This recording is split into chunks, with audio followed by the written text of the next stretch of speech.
राजा दुनु जो बनावा से लेतानी पंगा पलंग पलंग से हो जाई दंगा बिन्नी के खोता में खुद जब देनी पेनी में रात हो सतावत रही छेनी मजे जब बारे करा दे लौहारे रात भर लागे न हबर मारे चढ़ल बताओ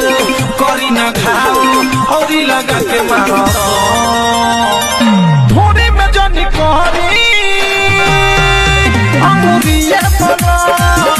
धोनी में जनी करी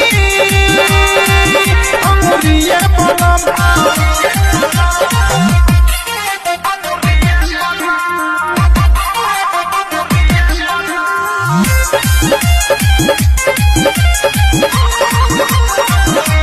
घोड़ी बना के मारो चाहे कोनो खोज में घोप वाला नहीं कमी कर दो।